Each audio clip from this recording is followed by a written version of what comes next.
안녕하세요. 호통사에 오신 걸 환영합니다.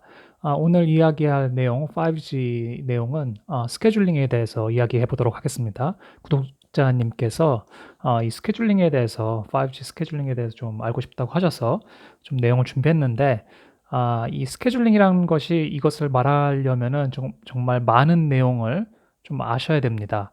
근데 어쨌든 제 채널이 이런 전공자뿐만 아니라 비전공자나 아니면 고등학생까지도 이해할 수 있도록 최대로 쉽게 설명하는 그런 내용이고, 어, 전문적이고 더욱더 자세한 내용들은 스스로 공부할 수 있게, 그러니까 개념 정도를 알려드리는 그런 채널이기 때문에 제가 너무 깊이 안 들어가려고, 그리고 대신 좀 쉽게 친숙하게 이해할 수 있도록 그렇게 좀 진행을 하고 있습니다. 그래서 너무 쉬워도 아마 전공자 대학원생 들께서 보시면은 너무 쉬운 내용일 수도 있는데, 어쨌든 그런 점 좀 감안해 주시고 봐주셨으면 좀 감사하겠습니다. 그래서 오늘 스케줄링에 대해서, 이 스케줄링은 좀 내용이 많습니다. 그래서 여러 편으로 아마 나눠서 좀 이야기를 해야 될 것 같습니다. 그래서 첫 번째 내용은 스케줄링은 무엇인가, 그런 것에 대해서 좀 이야기를 해보도록 하겠는데요. 자, 그러면은 아주 일반적으로 스케줄링, 이런 이동통신이나 아니면 뭐 이런 소프트웨어나 그런 스케줄링을 배제하고 그냥 우리가 이야기하는 스케줄링은 무엇인가? 너무나 우리가 많이 이야기하는 거죠. 자, 우리에게는 자원이 있습니다. 그 자원이 예를 들어서 시간. 우리에겐 시간이 있죠. 근데 그 시간은 한정돼 있죠. 근데 우리에게는 대단히 많은 해야 될 일들이 있습니다. 회사에 가면은 할 일들이 많이 있죠. 그러면 그것을 어떻게 스케줄링 할 것인가? 그렇죠? 뭐 프라이어리티, 뭐 어떤 일이 더 중요하고 어떤 일은 덜 중요하고, 어떤 일 빨리 끝내야 되고 어떤 일은 많고, 그런 것에 따라서 우리가 스케줄링을 하죠. 그렇게 해서 일을 하죠. 자, 그러면 이제 컴퓨터로 한번 넘어가 볼까요? 컴퓨터로 가면은 컴퓨터에게도 자원이 있습니다. 우리에게는 시간이란 자원이 있지만 컴퓨터에게는 하드 드라이브, 그다음에 CPU, 뭐 램, 이런 리소스 자원들이 있죠. 이 자원을 어떻게 할당할 것인가? 여기 많은 애플리케이션이 있죠. 사용자가 사용할 때 어떻게 리소스를 할당할 것인가? 그것이 바로 이제 스케줄링이죠. 그렇죠? 그래서 이런 스케줄링이란 개념은 어떠한 자원이 있고 그것을 효율적으로 어떻게 분배할 것인가에 대한 그러한 내용이겠죠. 자, 그러면은 5G에서, 특히 이동통신에서 스케줄링이란 무엇일까요? 똑같이 접근해 보면 되겠죠. 리소스, 한정된 자원, 그것은 무엇일까? 사람에게는 시간, 컴퓨터에게는 무슨 CPU나 메모리, 그리고 이동통신에 오면은 우리가 항상 얘기했던 거, 제가 항상 대단히 비싸고 너무나도 중요한 리소스, 바로 그게 전파에 대한 리소스, 그쵸? 프리퀀시에 대한 리소스가 있겠죠. 그리고 또한 그 프리퀀시를 시간별로 어떻게 나눠서 줄 것인가, 당연히 또 시간이 들어가겠죠. 그렇죠? 그래서 시간과 프리퀀시, 그래서 그것이 바로 이제 우리에게 이 5G에서 아니면 이동통신에서 한정된 리소스라고 이야기할 수 있겠죠. 그리고 자원을 필요로 하는 누군가가 필요하겠죠. 그렇죠? 그래서 우리가 아까 처음에 봤을 때 시간이란 자원이 있고, 그것을 시간을 어떻게 분배해서 누구에게 줄 것인가? 바로 일에게 주는 거죠. 일에게 할당하는 거죠. 자, 그러면 우리는 누구에게 이 리소스를 할당할 것인가? 그것은 바로 핸드폰, 그 망에 들어와 있는 핸드폰들에게 이 리소스를 줘야 되는 거죠. 그렇죠? 그래서 그것을 잘 알맞게 배분을 해줘야 된다. 우리가 벌써 제가 말씀드렸죠. 무엇을 스케줄링 하나? 바로 아까 말씀드렸듯이 시간과 이 프리퀀시, 그렇죠? 이 프리퀀시를 이 많은 핸드셋들에게 다 잘 적용을 해줘야 됩니다. 하나에게만 다 이 모든 리소스를 주면은 한 사람은 대단히 행복하게 데이터를 받겠지만 다른 친구들은 대단히 기분이 안 좋겠죠? 화가 나겠죠? 그렇죠? 그래서 요것을 스케줄링을 해야 된다라고 방금 말씀을 드렸죠. 자, 그러면은 우리가 시간에 대해서 얘기했고 프리퀀시에 대해서 얘기했습니다. 그래서 그러면 시간에 대해서 시간을 어떻게 나누느냐. 우선 스케줄링을 하려면은 리소스를 나눠야겠죠. 찹해야겠죠. 그렇죠? 그래서 그 나누는 것들 어떻게 나눌 것인가. 그거에 대한 이야기를 좀 해보도록 하겠습니다. 시간을 먼저 보겠습니다. 그래서 시간 타임 도메인에서는 이 스케줄링을 하기 위해서 어떻게 그 시간을 나누느냐. 자, 보시면은 이 프레임이란 것이 있습니다.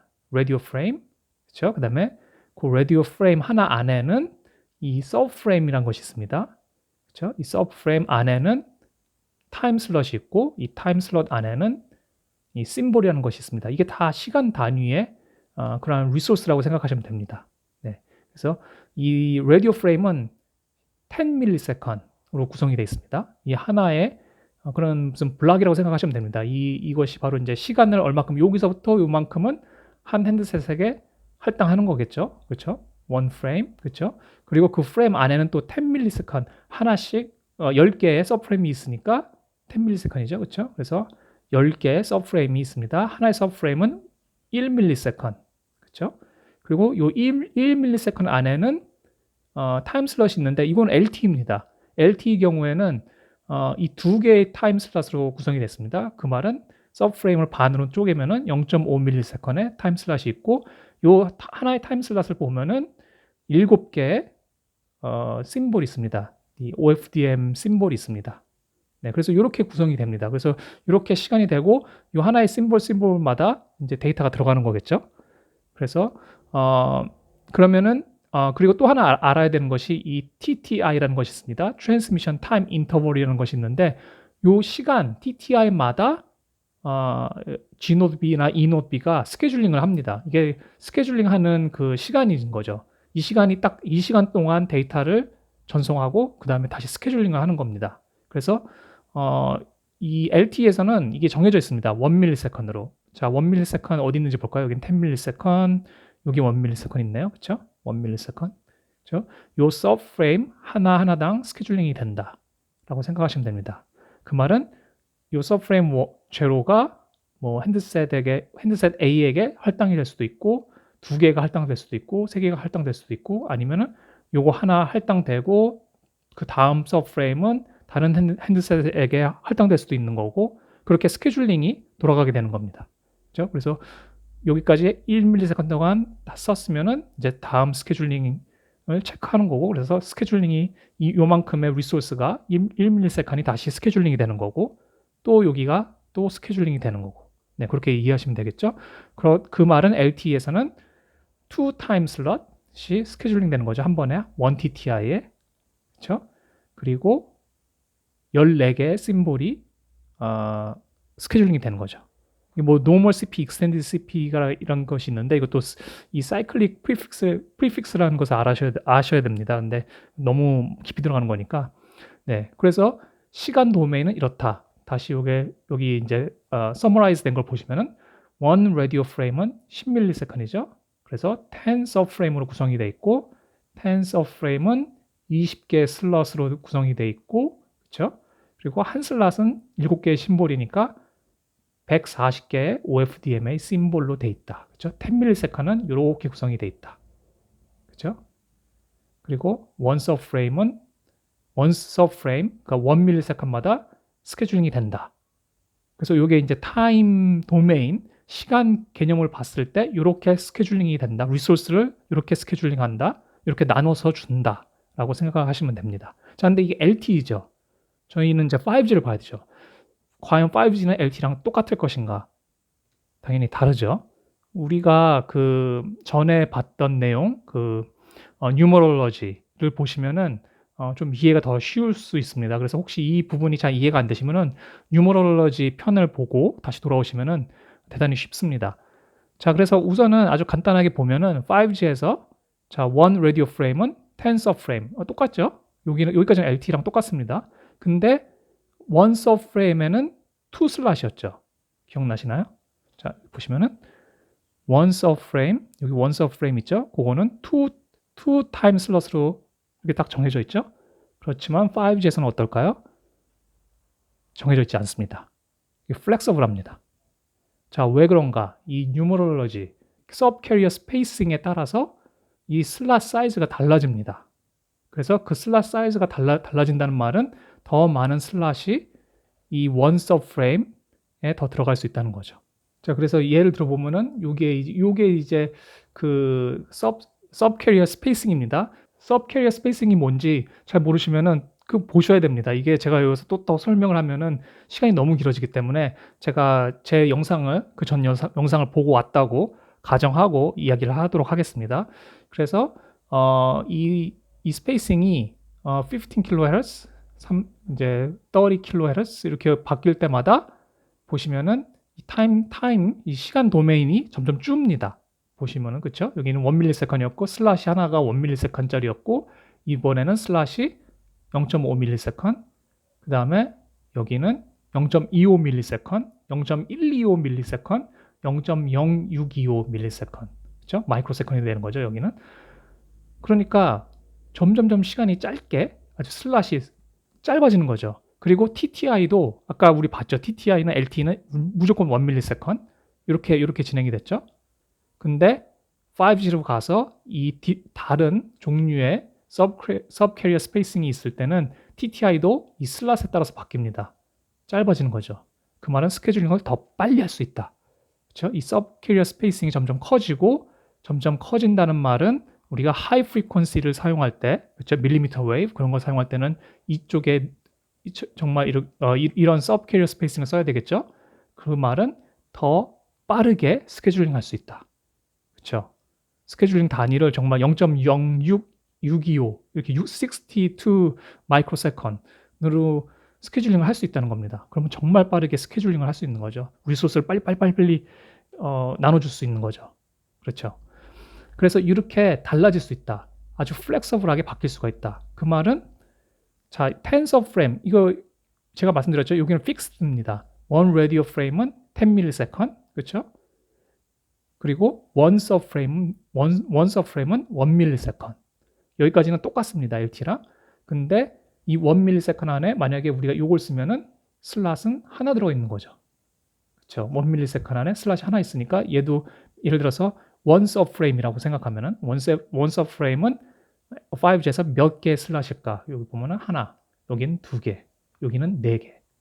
점점 늘어나는 거죠. 여기 표 있죠? 좀 작은데 표가 하나, 둘, 네 개, 8개, 16개. 하나의 서브 프레임에 이렇게 다양한 종류의 슬롯 넘버가 바뀝니다. 바로 뉴머럴로지에 따라서. 네, 이 서브 캐리어 스페이싱에 따라서 바뀔 수가 있다. 그렇죠? 자, 근데 하나의 슬롯에는 14개의 심볼은 정해져 있는 겁니다. 네. 그래서 항상 우리가 봤을 때 다시 또 돌아가 보면은 스케줄링 단위가 TTI라고 그랬죠. 그렇죠? 이 TTI는 14개의 심볼을 스케줄링 하는 겁니다. 묶어서. 보시면은 여기 7개, 그렇죠? 2개가 1ms, 그렇죠? 그래서 1TTI는 14개의 OFDM 심볼을 스케줄링 하는 거다라고 생각하시면 되죠. 5G도 이 부분은 똑같습니다. 원 슬롯은 무조건 14개 심볼을 가지고 있고 그렇기 때문에 TTI는 이 하나의 슬롯 여기는 1ms, TTI가 1ms, 여기는 0.5, 여기 0.25 이렇게 되는 거죠. 그렇죠? 그래서 다시 정리하면은 라디오 프레임은 픽스드가 돼 있다. 그렇죠? 서브 프레임도 픽스드가 돼 있습니다. 1ms. 그래서 똑같습니다. 여기까지는 LT랑 자 그렇지만 슬롯 넘버는 바뀐다. 그렇죠? 네, 그렇게 해서 이 타임 도메인에서 5G는 LT보다 훨씬 많이 복잡합니다. 이건 여담인데 제가 이거 궁금했습니다. 이게 도대체 왜 이걸 10ms로 정하고 이렇게 라디오 프레임을 쪼갰을까? 아무리 책을 찾아봐도 안 나오고 뭐 여기저기 알아봐도 잘 모르더라고요, 사람들이. 그래서 뭐 제가 막 뒤져보다가 아주 신빙성 있는 이것도 100%가 아닙니다. 근데 신빙성 있는 답을 좀 들었는데 이게 이렇게 정해진 게 그 뭐 2G, 3G 때부터 정해졌다고 그럽니다. 근데 2G, 3G에서 우리가 가장 중요했던 서비스는 인터넷이 아니라 보이스입니다. 그렇죠? 전화. 옛날에 우리가 전화 걸 때 그거로 과금을 했죠. 뭐 1분에 얼마, 뭐 1시간 올라가면 얼마. 그렇죠? 그게 제일 큰 수익이었죠. 그래서 이 10ms이 사람이 인지할 수 있는 그 가장 큰 딜레이라고 그럽니다. 그렇기 때문에 이 10ms으로 이렇게 크게 라디오 프레임을 정하고 아마 2G에서는 이 큰 라디오 프레임을 스케줄링 하지 않았을까. 네, 그래서 그런 백워드 컴패러빌리티나 어떤 그런 디자인을 따라서 이 라디오 프레임을 10ms으로 하고 그 뒤에 점점 더 쪼개서 뭐 서브프레임도 만들고 뭐 그런 게 아닌가라는 그러한 생각을 해 봤습니다. 근데 이건 정확한 건 아니고요. 그냥 저도 너무 궁금했습니다. 이게 도대체 10 millisecond 아니면 이 서브프레임과 라디오 프레임은 어떻게 정해진 것일까? 라는 좀 궁금점이 있었는데, 네. 뭐 제가 틀릴 수도 있습니다. 네. 그래서 뭐 이거는 그냥 사견이고요. 네. 그리고 인제 frequency 도메인을 또 봐야겠죠. 아까 우리가 봤듯이 타임과 frequency를 나눠 주는 거죠. 자, 그래서 우리 타임은 어떻게 쪼개는지 알았는데 frequency는 그러면 어떻게 쪼갤 것인가? 자, 보시면은 frequency가 이렇게 쭉 있는데 이 subcarrier라는 것은 우리가 이 그래프를 보면은 요게 subcarrier죠. 요렇게. 그쵸? 여기도 subcarrier. 예, OFDM 그걸 보시면 됩니다. 또 이게 대단히 내용이 연결된 게 많기 때문에 그냥 되게 쉽게 설명하기 좀 어렵습니다. 그래서 이 subcarrier spacing을 잘 모르면 또 OFDM에 관련된 제 영상을 또 보시면은 이해하기가 좀 쉽습니다. 그래서 이 subcarrier 12개를 묶어서 요렇게 하나의 리소스 블록을 만듭니다. 그 이름이 바로 Radio RB Resource Block, RB라고 합니다. 그래서 12개, 하나, 둘, 셋, 넷 해서 이렇게 12개, 핑크색 보이시죠? 요게 하나의 묶음입니다. 예. 이렇게 묶어서 스케줄링을 해주는 거죠. 자, 그러면은 여기는 프리퀀시인데 그러면 시간으로 볼 때 여기는 얼마큼일까? 요 하나의 RB를 묶는 요 시간 단위는 어떤 것일까라고 생각했을 때 이게 심볼입니다. 심볼. 그렇죠? 그러니까 여기 시간으로는 심볼, 하나의 심볼, 프리퀀시로는 12개. 그것을 그 묶음을 리소스 블록이라고 하죠. RB. 네.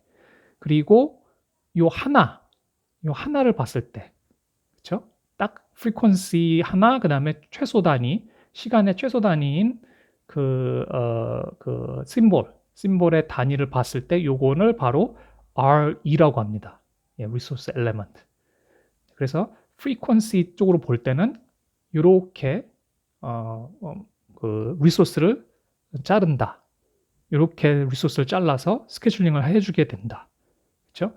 그래서 우리가 섞어서 생각을 해보면은 뭐 이렇게 나오겠죠. 이렇게 묶어가지고 여긴 시간이니까 그렇죠? 시간에 RB 그리고 이 RB가 하나, 뭐 또 둘 RB 뭐 이렇게 되겠죠. 그래서 그렇게 합쳐서 보여진 그림이 바로 돌아가 보면은 이런 그림이죠. 이런 그림. 그렇죠? 그래서 PRB는 이제 피지컬이 붙은 건데 라디오 리소스 블록, 피지컬 리소스 블록 보시면은 이렇게 묶죠. 타임으로 그다음에 프리퀀시별로 이렇게. 네. 그래서 이게 하나의 RB면 이 안에 12개 서브캐리어가 이렇게 묶여 있는 거겠죠. 그렇죠? 12개 서브캐리어가 묶여 있는 그러한 형태로 돼 있는 거겠죠. 그래서 우선은 스케줄링을 우리가 들어가기 전에 이렇게 시간과 그다음에 프리퀀시를 이렇게 쪼갠다. 그래서 이번 시간에는 여기까지 하고 다음 시간에 또 더 자세한 내용으로 스케줄링에 대해서 또 이야기를 해보도록 하겠습니다. 감사합니다.